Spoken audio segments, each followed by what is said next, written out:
Hello, good afternoon. Welcome to Business This Week on Independence Television. I am Blessing A.J. In a bid to reduce waste, the world is gradually shifting away from linear economy to circular economy.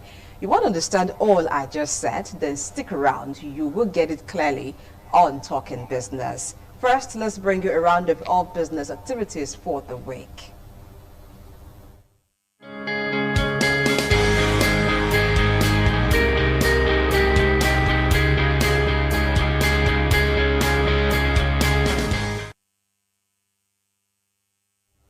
Welcome to Business Roundup. The latest report of the World Bank's Global Gas Flaring Reduction Partnership, GGFR, has reported that Nigeria, Russia, Iraq, Iran, United States, Algeria, and Venezuela have been the world's leading 7 gas flaring countries in the past 9 years, accounting for 65% of global gas flaring. The report, which was launched in 2012, stated that these 7 countries produced 40% of the world's oil each year, but account for roughly 2/3 or 65% of global gas flaring. This trend is indicative of ongoing, though different challenges facing these countries. For example, the U.S. has thousands of individual flare sites, difficult to connect to a market. Gas flaring, the burning of natural gas associated with oil extraction, takes place due to a range of issues, from market and economic constraints to a lack of appropriate regulation and political will. The report indicates that oil production declined by 8.0% in 2020, while global gas flaring reduced by 5.0%. Nonetheless, the world still flared enough gas to power sub-Saharan Africa. The United States accounted for 70% of the global decline, with gas flaring falling by 32% from 2019 to 2020 due to an 8% drop in oil production, combined with newer infrastructure to use gas that would otherwise be flared. The practice results in a range of pollutants released into the atmosphere, including carbon dioxide, methane, and black carbon. The methane emissions from gas flaring contribute significantly to global warming in the short to medium term because methane is over 80 times more powerful than carbon dioxide on a 20-year basis.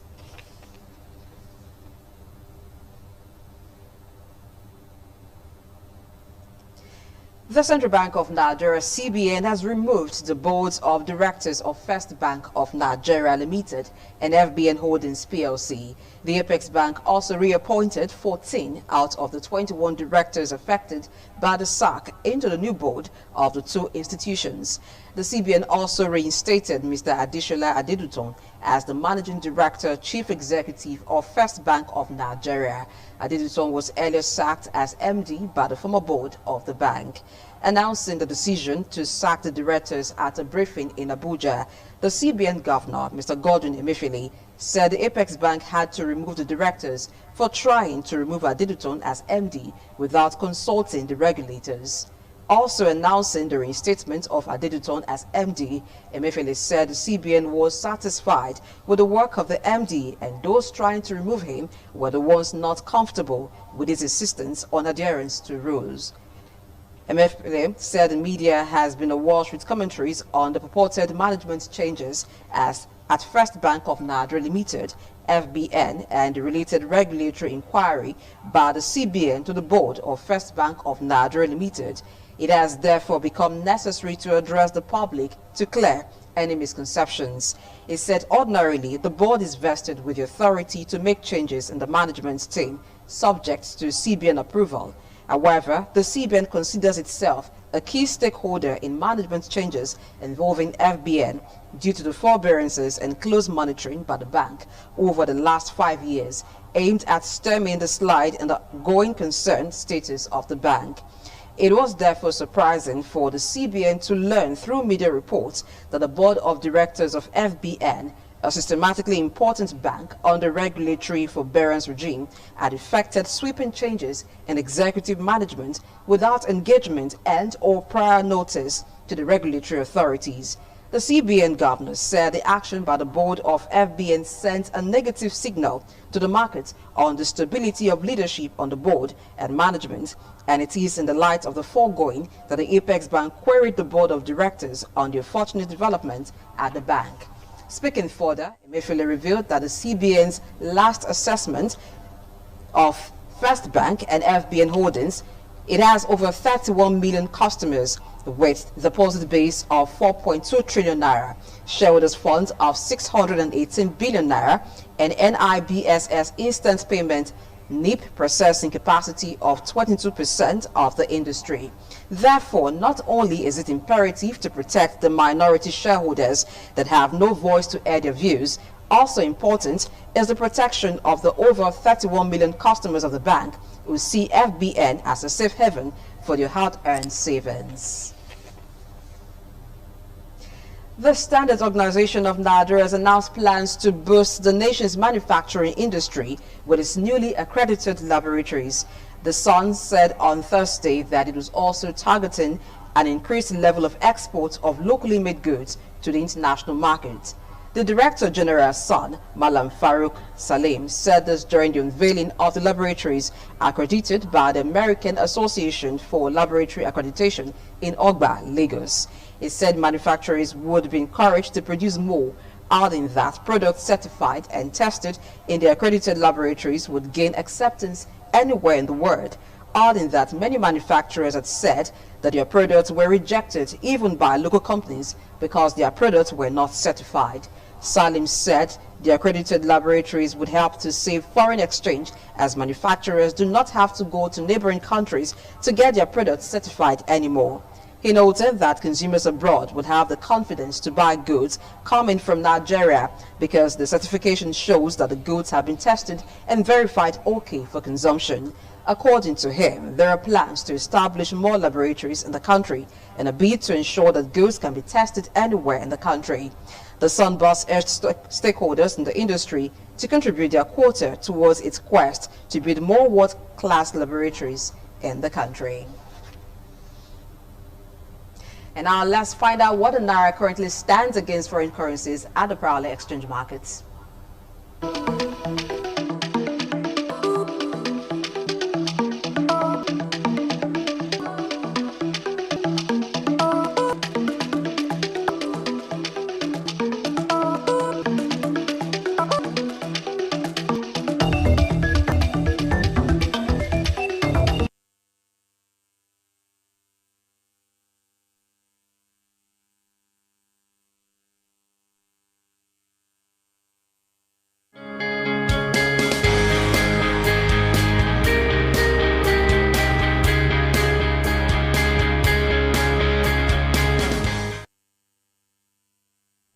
Thank you for staying with us. It's time for us to talk about circular economy in Nigeria.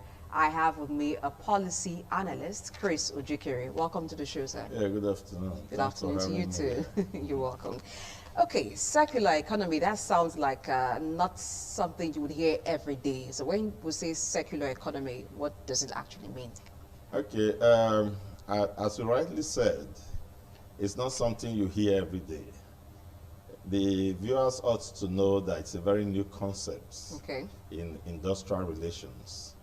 As a matter of fact, the European Union only in 2020 had come up with what you may refer to as an agenda, you know, and an initiative to drive circular economy. Statistics tells us that only 9% of the world have actually complied with circular economy. 9% of the world. 9%. That's a small fraction of the world's population. Yes, and in Nigeria, it is almost non-existent. Wow. Yes, there is no expert knowledge on circular economy yet. There is no specific legislation, and you know, there's no political will. Well, maybe because the knowledge is still, you know, as you said, nascent. Okay. But circular economy is the way to go in the world now, because it is a business and an industrial concept, an idea that has restorative and regenerative components in it. And this is what we mean. Okay. That the idea of having to take raw materials, produce them into finished products, consume them, and then dump the waste. Okay. Which is what you call the linear economy in your opening. Okay. Now has filled the world with waste and with pollution. You just read in your news when you were reading that 65% of the world's, CO2 that is responsible for global warming, yes, carbon gas emission, that's responsible for global warming is produced by only 7 countries. And that itself is an argument for circular economy. Because what circular economy drives is that products by design and intention are designed to eliminate waste. Okay, that's a design out waste principle. Yes, the design out waste principles. And to have an elongated lifespan because of the quality of the materials and the quality of products, so that you reduce from the waste of the world with a very large percentage. Okay. And then to have regenerative abilities, so that if it is biodegradable, for instance, like food products, things that can decompose, it's what we call biodegradable, we can reintegrate it back into our ecosystem. Okay. We can reintegrate it back into the natural environment. I'll give you an example with agriculture. Okay. Now, if you produce food and then you design it from the very beginning with the intention that when this food have been consumed, that is food products now, food products of any kind, that whatever is the end product of this consumption, whether it is excreta, you have a business design or an industrial design of returning it back to the soil to regenerate the soil. My father told me about circular economy without using this name when I was young. And this is what he told me. My father attended St. John Bosco in Ubiaja in Edo State here, Edo Central. He said each student was given a portion of land as part of the school farm. And you were advised to go to that portion of land and dig holes. Every time you are pressed, you need to use the toilet, you go and fill one of the holes. After you have done that and given it a few days, you go and get your seed yam and plant in that hole. They produce yams almost as long as our legs. But was that a healthy practice? It was healthy because the decomposing manure, which excreta is, if it is planted and mixed with other manure, it helps to regenerate the soil. Rather than you using artificial fertilizers and those other things to keep taking from the soil, this helps to replenish and regenerate the soil and returns what is supposed to have been wasted waste, which will now secure in our sewage soakaway, what we call the soakaway, our sewage compartment. You now spread it, and it helps with replenishing the forest and replenishing the soil content. That way you are saving that soil that would have been wasted and saving the material that made the soil. And then you are helping the economy of food production, because the soil is going to be replenished and then it's going to be able to reproduce again just as much as it had reproduced earlier. So that is one way where waste is curtailed, and then you regain, and then you return it to the natural environment. Perhaps that was just a crude method. It's a crude. Every day people are practicing circular economy in their crude methods. But what we are now saying that as a policy, the government should look in that. It's a model right now, and as a model, it is available for innovation and adaptation to your environment. So, pulp, for instance, like your books. Now, the paper you are holding. And that's why you find that those who started to understand this, even when they didn't use the word circular economy, were advocating for replacing plastic waste, or plastic bottles, with paper containers. Because paper containers are biodegradable. Now, when you use them, they melt back into the soil because they were taken from wood in the first place. But rubbers are non-biodegradable. They are causing erosion problems in our gutters. They are causing erosion problems in our sea, because people just use them. But even that non-biodegradable ones, when you have this mind of restoring back to recirculate, which is one of the principles of circular economy. That you have products that are made with by design, with the intention that these products are going to continue to be here because they have recyclability tendencies. So you can recycle it and create something else. Now, I'll tell you something. In Sierra Leone, a man came from one of the Eastern European countries and saw the way they were dumping wastes along their river coast and all of that. And so he started picking these water bottles. And he picked about 800,000 or 8 million water bottles. Now he has built a hotel inside the sea from that material. And he charges $100 per night. Everything you can think of is in that hotel, built from that material. It's a floating hotel. If you were in the hotel and you requested that you wanted to move from one part of the sea to another part, he operates the button and your hotel will float to another part. Now, these are people who are starting to understand what we call is cycling, the circular economy. Nigeria, for instance, we are told that we have about 91 million people who have access to telephones and other telecommunication gadgets, especially the electronic gadgets, which they have there's no policy that has any waste management, there's no waste management policy. There's no e-waste management policy in Nigeria. So that by the time the thing gets to what we call its end of life usage, when you can no longer need your television, or you need that mobile phone, you need that battery, they go to landfills and just dump them. But if we had that policy and we have shifted to circular economy, we are going to start to think from the design stage, from the production stage. Before you make a phone, from the production stage, you are going to start to think about what it can be converted to by the time it has had its use.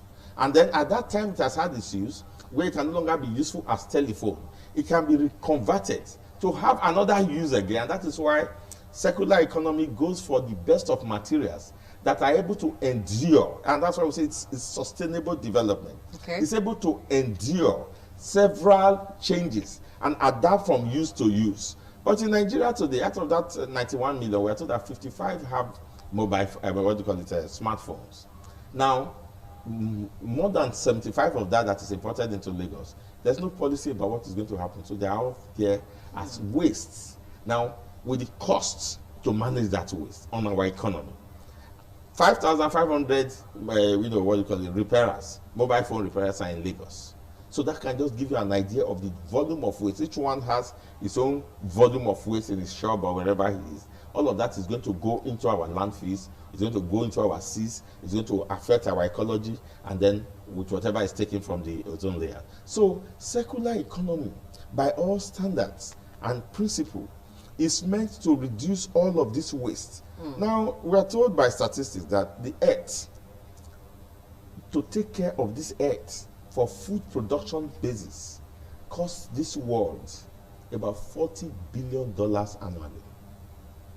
What would circular economy do to that to reduce? Because you are spending on fertilizer, you are spending on genetic engineering, you are spending on crop mutations and all of that.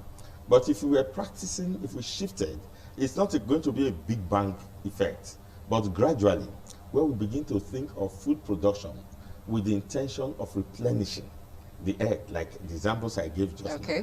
Then rather than just cutting down our biodiversity, cutting down our forest and destroying our biodiversity, destroying our landscape, you are going to be thinking of how much use to put to this particular land space. So whatever it is, you harvest crops, cassava peelings, and all of that. If you do, and that's why we say circular economy also creates room for innovation. It requires people to do researches into how those natural, what we call wastes from these food crops can be harnessed to replenish the earth. So you find that you have cassava peelings, you have banana peelings, and so we just throw them away subconsciously. All sorts of waste. Waste everywhere. But if we do scientific researches on them, we'll find how that components from them can help replenish the earth. So you are reintegrating food back to its natural state, and then you are saving the soil and getting more nutrients from it and getting more yields from it. So that's how circular economy is going to help there. But if not, you are going to move there from there to another portion of land and say, okay, this land is wasted, it's used, the nutrients is now very poor. You move to another land. As you are moving there, you are cutting down our trees. You are destroying our ecology. You are creating room for this CO2. greenhouse gas emission, and then you are warming the globe and all of that. So circular economy is meant to save all of this cost. It's going for renewable energy. That whenever you are designing, you are looking at products that have renewability as part of its inherent content. So it's a circle, so to speak. Nothing stops. It just continues. It just continues. You adapt to different uses. When it has finished and reached what you call the end use, the end life use of this product, we readapt it to other. Now, knowing these benefits, why is it that till today it's just 9% of the world that have keyed into the circular economy? Exactly. When you had abundance of resources and you had space to maneuver in the world, people, they say necessity is the mother of invention. People just take advantage of those natural resources available. But with pressure on the world's population, pressure on the world's resources, people have begun to wake up to understand that with these vagaries of climate changes, look at Lake Chad. Lake Chad is now just a quarter of what its usual size is. Lake Chad used to house 30 million, human beings from 4 countries. Part of the tension we have now in the south of the people, cattle rearers, herders, moving to the south, is actually in search of grazing. Before the what do you call them, the bandits and all of that took advantage of that. But there was an actual, desire for livelihood for their cattle and for themselves. Lake Chad was taking care of all of them, but it has shrunk to only a fourth of what it used to be, and so people are beginning to move. Now, if Lake Chad was not allowed to shrink, if we had what you may refer to as this kind of circular economy, where we had where other places, other things that made people to come and converge on Lake Chad and put pressure on Lake Chad. Now, if that was not allowed, Lake Chad will still be taking care of 30 million people. So the fact now that you're having such tensions because of the vagaries of, climate change, economists and business industrialists are beginning to think, what is the safest, cheapest means of production that we can now adapt to this present world? Nigeria is going to be 200 million. How are we going to take care of this population? And that is why it is a new idea, and they are beginning to sell it. In fact, it was brought to the World Economic Forum, I think in 2018, that the World Economic Forum looked at all the arguments and the presentation and agreed with the economists that if we apply circular economy to nations, it is likely to reduce, in fact, halve part of all the world's economics problem associated with production and products, by half in the next few years to come. So applying circular economy to reduce at least by half the world's economic problem, especially as it relates to waste and the environment. Where do we begin from? Plastic seems to be like the biggest problem of all, dealing with plastic waste. Coming down to Nigeria, there are so many landfills, and it's like nothing happens there. You just take and then you dump, left to individuals to scavenge for whatever they need. How do we start? You said in your news when you were talking that one of the problems we have is lack of political will to deal with gas flaring. Gas is a wonderful source of products that can drive the idea of the circular economy. But there is, even in America, the lack of political will to convert that renewable energy. We are concentrating more on the more dirty fuel, diesel and all of whatever we get from petroleum. But gas is cleaner and can power our houses. So one, there are no policy, perhaps because there's been very little expert knowledge, and there'll be very little done to sell this understanding to economies around the world. Perhaps nations have not sat down to look at it critically and see the advantages, but it's gaining traction. So you are going to have to start with policy. If a country, for instance, is going to have to shift, because it's going to affect all the sectors, both the fiscal and the monetary. Now, the country would have to, as a matter of policy, put up some policy in place and then maybe test out with certain products. Are you following that? So it's not going to be an immediate thing. It's not going to, it's a gradual As thing. I told you, the European Union I mean, after they sat down and looked at it, they came up with several, and one of the agenda they even have is to go around the globe to try and persuade, global interests in this new economic dimension. So that's it. So that's how it's going to start. That's where it's going to start from as a policy. Now, individuals are already involved in it. In one way or the other? Yes, in one way or the other.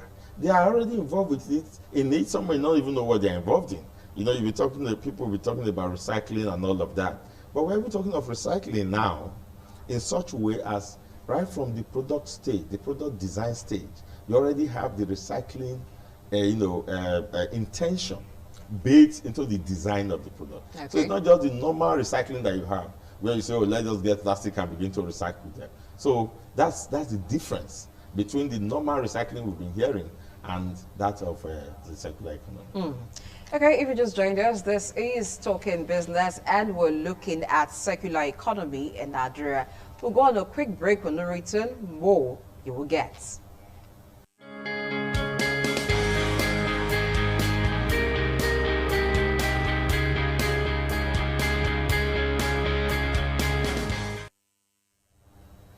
All right, again, thank you for staying. I've been joined by an economist and a statistician, Destiny Owobu. Welcome to the show. Thank you for having me. Good afternoon. Good afternoon to you, Destiny. Yes. So, circular economy. Yes.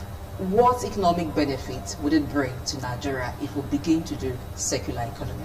Shifting away from the linear economy of just taking the raw material or the resource and then you make a product and then it's consumed and then it's wasted. Okay. Waste produced. When we talk about the circular economy, the focus is on efficiency. Okay. Global efficiency. That's what we're looking at. So the current production system is extractive. There's a way you look at the universe. The way that we have looked at the universe for thousands of years is from the extractive, God made the environment for us. Okay. So that production systems were based on the idea that everything we see around us was made for us. Okay. So we should extract, tap it to the best of our ability. Keep taking from the environment. But now the new thinking now is that we are part of the environment. In fact, the environment exists for us as much as we exist for it. Okay. So it's part of a holism instead of looking at it from an extractive perspective. Now, the benefit of saying that is that, one, we begin to see that we are part of the resources we are extracting. And so if we understand that, even nature teaches us to recycle. So we have discovered the water cycle, the oxygen cycle, everything appears to be in a cycle. Okay. So technology now has copied that model and see that it's more efficient. So if there is a way to produce and ensure that we reduce the wastage to the barest minimum, just as the body is able to use all its waste products and reduce the efficiency is now more important than productivity. Productivity is the amount of resources you're able to consume and produce products from. But efficiency looks at what is the cost per production. What is the cost to society, cost to environment, cost to the players to produce. So in that respect, the whole world is moving towards the green economy, where we produce, we recycle, we ensure that any production process is complete, 360. Okay. So when you are designing a product now, the new design is to design how it is going to move from stage to stage through the value chain and how it's going to come back again. So you don't start recycling in the middle, you recycle from design phase. Okay. So the systems are designed in a way that it is allowed to, we can iterate the process in a special way so that the products can come back and fall into the design again and the process is continuous, like nature.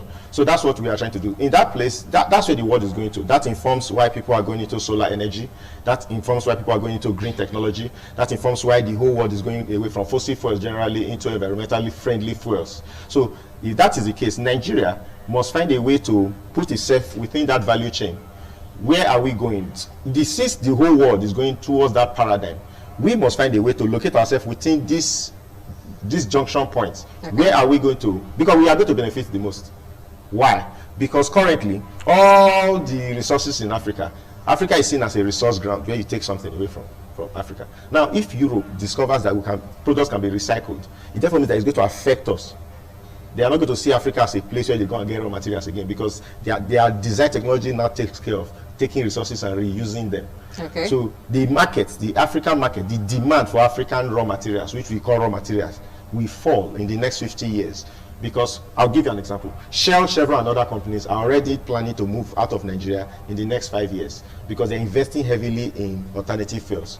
So that is going to affect all African raw materials. The beef, so for instance. It's not just crude. Yeah, it's not just crude. Beef, now scientists have developed a way to create beef in the lab. So you don't need to kill cows now to get beef. Okay? Some countries have already started it. I'm telling you. You sit down, you call it therapeutic cloning. You clone an animal from its gene and reproduce it. They've created cow meat without a cow. So with just one single cell, you can generate billions of kilograms of cow meat. If that happens, then depending on that cow economy which we have, we collapse. Because people are saying that the animals are not meant for just us. They are meant to live their life.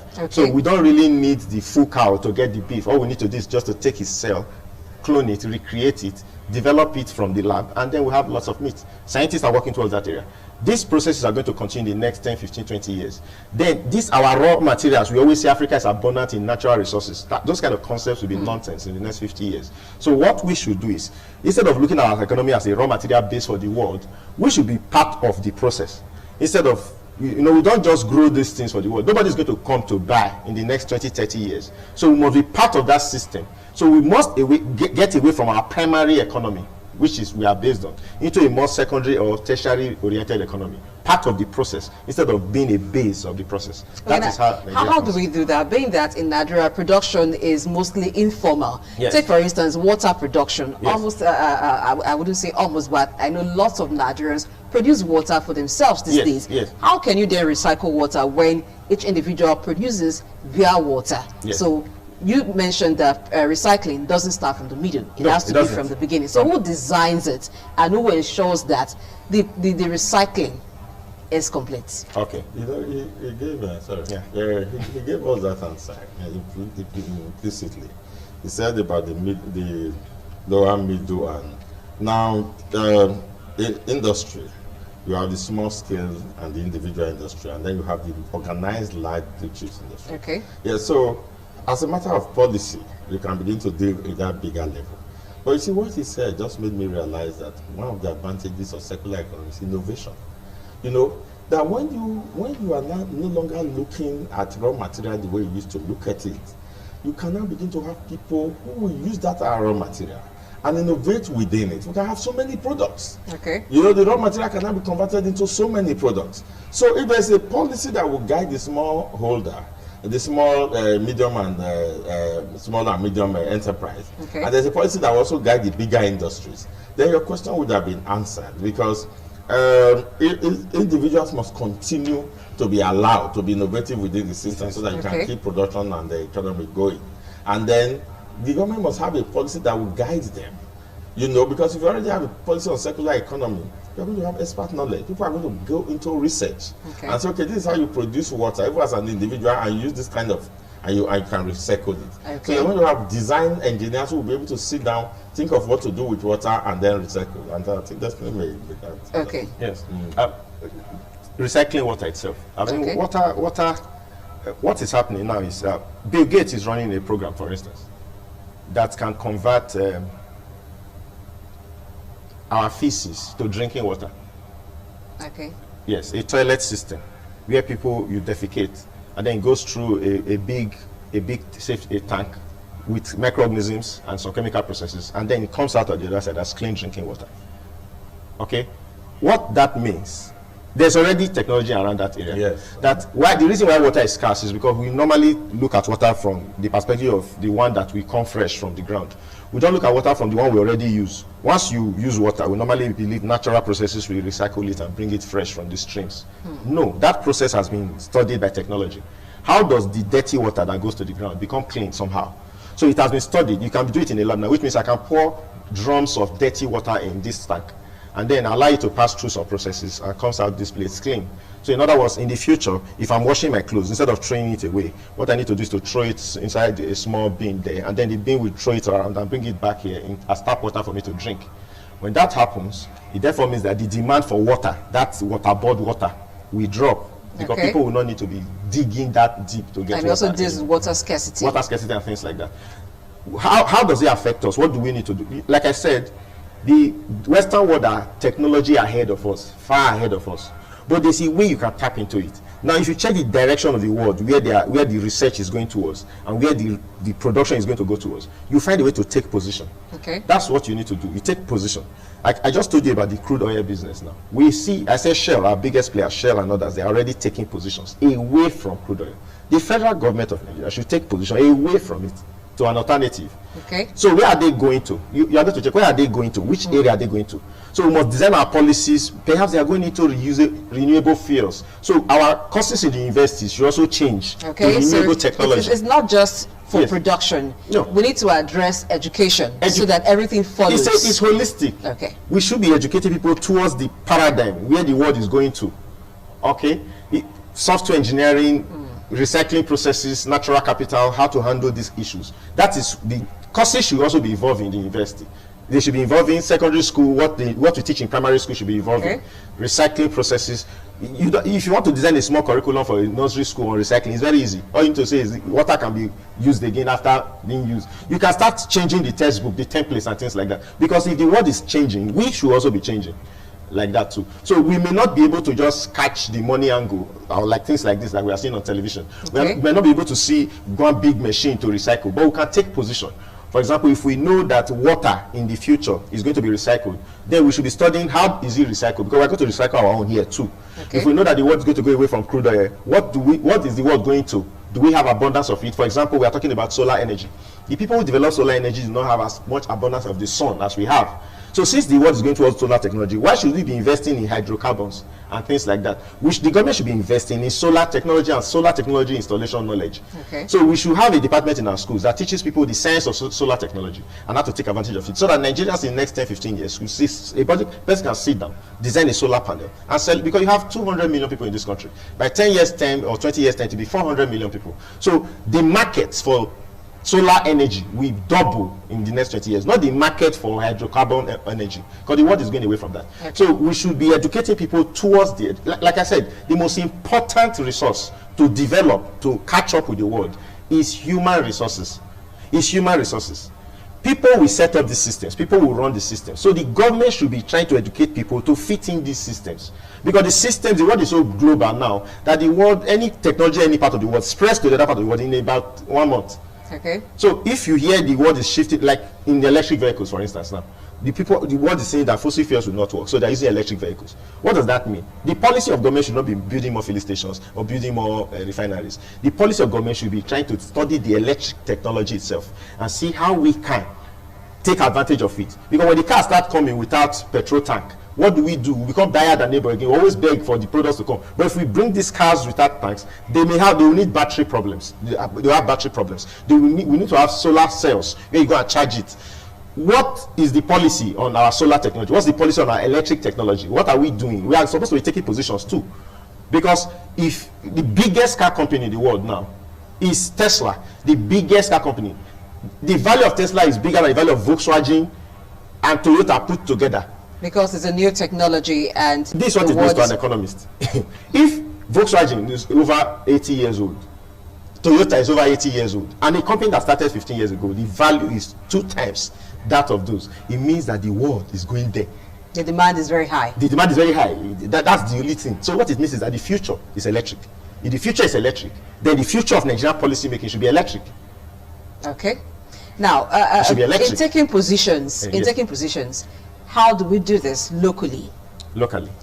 Looking around us, where can we find the opportunities for circular economy to be explored? Yes. Currently, I don't know. Chris. Yeah, okay, now let me tell you. Taking position is first of all not individual decisions. Okay. A country must have its own economic policy and then move its citizens to that direction. When the country now has that policy and the citizens have moved to that direction, within that policy, individuals begin to innovate. Okay. We have opportunities in almost every area, because you are dealing with products, you are dealing with materials, you are dealing with natural resources. So you have opportunity. He has just given you solar. We have hydro. You have opportunities in the hydro. We have water bodies all around us. And let me still tell you that even till now, we still don't have clean drinking water when you subject it to international standards in Nigeria. Don't talk of recycling. Now, even that recycling he mentioned when he was talking is an opportunity here. We have opportunity in agriculture. Okay. We have arable lands all over Nigeria. Now, the fact that we have that virgin forest, it should be an advantage. So it means, therefore, that in the long run, whatever the prudence we put to the resources, why the world, whatever the prudence they put, why they are running out of their own reserve, we have more than enough reserve. Because we have also learned the prudence that they have. And so for many, many more years, we have more than enough reserve. So the world may still come back again to look to us for those raw materials. Yes. When you have run out of theirs, whatever the prudence, because you are running the same model as they are running. And so if you have it more in abundance, it only follows that you are also going to outlast them, so to speak. So there are opportunities. But the immediate one is waste disposal or waste recycling, which we have right here in our hands. Yeah, I was coming to that because as the world comes to take raw material from Nigeria, they come to dump used materials in Nigeria. So there is abundance of waste everywhere. How do we deal with that? Yes, so that's why I say it's a matter of policy, first of all. Because you see, the policy of even allowing waste to be dumped here is first of all counterproductive. Okay. Yes, because right now in running this linear economy, it's costing us so much to dispose of waste which we didn't create or generate in the first place. So the first policy is to ensure that that stops. But how will that stop if we cannot replace what later constitutes waste? What are the wastes? The e-waste in telecom, for example, the waste in vehicles, for example. We're not producing any of these things. And that is why we have no choice what we are receiving. And when we now receive what is already used there, they come waste to us here. So you see, that's where it starts from. So we have to deal with it from that level before we can begin to say we are, dealing with waste as it were. We start with the policy of stopping waste, and then we begin to go towards this circular economy. Okay. What do we do here? I just said it now.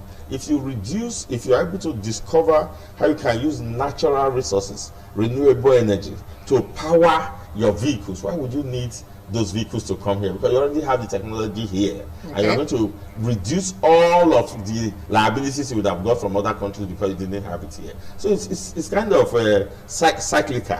One thing will always affect the other in terms of dealing with all of this. Okay. Yes. Now, finally, because all of this would not make sense to the common man on the street if it doesn't mean more naira to him when he does business, less cost of doing business. So how would this impact the business world? It will, because as I speak to you right now, in Lagos, there are many companies that have come to recycle waste. Young people, entrepreneurs, between the ages of 20 and 30, they set up companies, they pick up waste around. Independent, they don't need government assistance. They bring it together and then they recycle it. There are machines that can convert them to usable products like plastics and things like that. So there are always opportunities. Like I said, let me put a simple analogy. There are ants in this building, you may not know until you put sugar here. Now you put sugar here, you attract them. Government is that big brother that puts the sugar that attracts the ants. The direction of government, the overall direction of government is shown as government policy. People take positions within the direction of government policy. If government begins to take recycling and the circular economy serious by its overall policy blueprint, entrepreneurs will take position quickly because they know that that's the direction of the economy. For example, with a simple blanket statement, government may simply say in the next 5 years we are going to outlaw plastics in this country. Plastics, just that. Plastic, because plastics are not recyclable. I mean, they damage the environment. And so the world is going towards paper technology, where paper that can degrade, biodegradable plastics. So if that is the case, if government says 5 years time or the next 3 years, by 2025, Nigeria will officially outlaw plastics. I mean, the current plastic system. What does that tell? Nobody will tell you now to go and take position with paper. You begin to take position. You see people begin to go and study this paper technology. Before you know it, entrepreneurs will begin to, because they are preparing for it. So that's why I said it depends on the overall policy dimension. If government shows a direction, a clear-cut direction, this is where we are going on environmental, recyclable economy, then investors, naturally, human beings like to survive. There's a survival economy where people take positions with the overriding policy to do well. There are many opportunities in plastics, in energy, in power, in so many aspects of life. There are opportunities to recycle. Even your simple washing machine now, most of them don't use too much energy anymore. There's a part you press green. You press green, it will just use a little of your power, and is trying to cost saving. So when that happens, people who repair cost saving machines, we have to go and learn how to repair, because you cannot be repairing, like I told you about the cars just now. If the cars are no longer coming with petrol tank, then it therefore means that the people that can fix it are electricians, not the typical mechanics. So people will go and start learning how to repair another sector open. So when one technology moves, the world moves around it. Sometimes you can't really discuss what people should do and what they should not do about a policy. All we need to say is, let us have a blueprint, a plan. If the world is going secular, we also join to be secular by the way we choose our policies, so that the people can take positions. You know, telling particular people what to do is like you are trying to solve a problem, a matrix problem. A matrix is a complex problem. So if you try to solve it from the bottom, it will not work. You have to look at the full system before you can solve it. So this problem, people, entrepreneurs, as we are talking now, there are people who are beginning to see the future, and then they are beginning to take position right now. And then that's what we need to see. The government should know the big picture. What's the big picture? The world is going secular. If the world is going secular, what are the pain points? What are the points in the value chain? In which aspects of life will then be recyclable energy? Then we begin to study it. How does Nigeria, our current position, we must know our current position. What do we naturally depend on? Are we still dependent on the old order, or we are moving towards the new order? Then we begin to see, we will see ourselves. If you check it on the canvas, you begin to see the pattern the world is going to. Look at China, look at the US, look at other countries. And then you begin to look at Nigeria, current Nigeria, and say, what do we do? You can't just jump overnight. You're going to say, okay, in the future, the demand for this may fall. Demand for this may rise. And then you begin to engineer the resources towards this area. Engineer the people towards this area. You know, education, investment, even the loans that bank gives. Government can begin to say, we guarantee loans given to people who want to tap on solar technology, for instance. So those kind of things, that's what government can do, really. Can't really tell people what to do and what not to do. Entrepreneurs have liberty. As a matter of policy, is it possible to have different policies at a time addressing different sectors? Or do you think it's going to be one thing per time? For instance, the issue of plastic. For this time, maybe after another 5 years or after a long while, when we find that the world has long left us beyond that point, we now think of how to talk about water recycling, for instance. How can we quickly address all of this? I know it's a gradual thing, but what's the right approach, Mr. Grace? You know, he said something that just a statement. Government does not need to do anything. He just needs to give the direction. So I'm asking, how do we, in what order do we need the statements to come at once to address different needs? Circular economy is a model. It's a model. It's an industrial thinking. You know, that let us change our production model and our production system to this kind of system. Now, once you do that, it will start to affect every unit. Now, in those units, you can now have what you call unit policies, guiding and regulating different industries. Now, the reason I ask this is because we seem to focus on one thing per time in this country. So until there's a push and until there's a statement that is clear and maybe a deadline issued to that, we don't seem to move. So how do we handle that? Our behavioral issue, how will it act as maybe a setback or even a push towards achieving circular economy?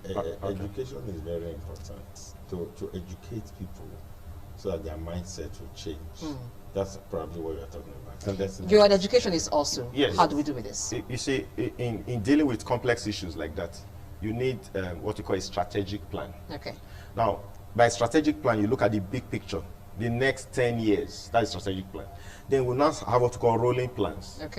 Targets for the next 3 years. Now, when you have a strategic plan, it normally has large implications on power, on energy, on waste management. Big boxes, like 5 big boxes. Waste management, 10 years. Power, 10 years. Manufacturing, 10 years. Energy use, 10 years. You draw all of them. Then you take them to rolling plans. 3 years, you should be able to achieve this percentage on this percentage on this. So if you reduce it from 10 years to 3 years plans and then to one year plan, which is what we call a tactical plan, then in this first year we expect that by 2022 we should have achieved this percentage in this area, this percentage in this area. So there can be a very big plan, a blueprint. That blueprint is looking at it from the whole economic perspective. That only government can do that. okay, in line with global best practice. Because Nigeria is a member of this Geneva Convention and things like this. So we attend meetings. We have the best people in this country who attend these meetings and see where the world is going to. So we take position, we draw our blueprint based on the global blueprint. And then we begin to develop specific policies from every day, you know, but you must draw that big picture first, because the purpose of getting to the big picture is that is where the future is. That is where we are going to. But for the immediate, you can develop small policies to address. You cannot solve AIDS problem at once by treating tuberculosis. It's like that. Okay. You cannot solve AIDS problem by treating runny stomach. Okay. AIDS is a compendium of diseases. It's a syndrome that has several components. So if you want to deal with the HIV problem, you cannot deal with specific diseases. You are going to deal with it holistically. With a blue pill. So that's why they call it retroviral. You have to go to the virus that starts the whole process.